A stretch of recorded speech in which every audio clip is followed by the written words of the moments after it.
এরা আমার ছাত্ররা আমাকে কি দিচ্ছে, আমি কি পাচ্ছি? অনেক শিক্ষক কিছুই পায় না। আমি যেটা পাচ্ছি আমার মনে হয় আমার বুকটা ভরে গেছে। আমি ৩৬ বছর এই স্কুলে কাজ করছি নিরলসভাবে, এবং আমি কাউকে দুইভাবে দেখিনি। সবাইকে ভাবছি এরা আমার সন্তান, সেইভাবে আমি শিক্ষা দিয়েছি যদ্দূর পারছি। আমি কোনো সময় চিন্তা করি নেই এ আমার ছেলে না, এ আমার মেয়ে না। আমি মনে করছি আমার বাড়ি দূরে যারা আছে এরা আমার ছেলে মেয়ে, এরা আমাকে দেখবে, আমি ওদেরকে দেখব। এইভাবে সব গার্জেন নিয়ে আমি স্কুলের জন্য চেষ্টা করেছি। সেই 87 সাল থেকে 23 সাল পর্যন্ত আমি অসুস্থ হওয়ার পরে রিটায়ার্ড করেছি।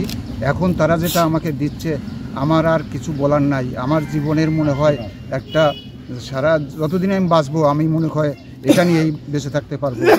এই সকলের সুস্থ কামনা করে সকলের ভালো এবং তারা সবাই দীর্ঘায়ু থাকে, সবাইকে এলাকার সবাইকে ধন্যবাদ জ্ঞাপন করে আমি এখানে শেষ করছি। ধন্যবাদ সবাইকে।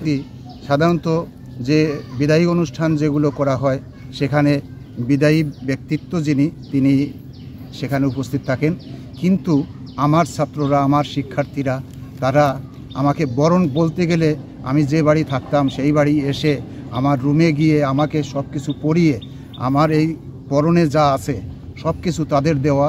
তারা এখানে আমাকে ফুলের মালা দিয়েছে এবং ফটো তুলেছে। সেইভাবে নিয়ে এখান থেকেই তারা আমার অনুষ্ঠান পর্যন্ত নিয়ে যাবে, স্কুল পর্যন্ত, কলেজ পর্যন্ত। এটা যে কি পাওয়া, আসলে আমি তো হার্টের রোগী, আমি অনেক কিছু বলতে পারি না, আমার এখন আসে না অনেক কিছু। তারপর থেকেও আমি এটা বলবো যে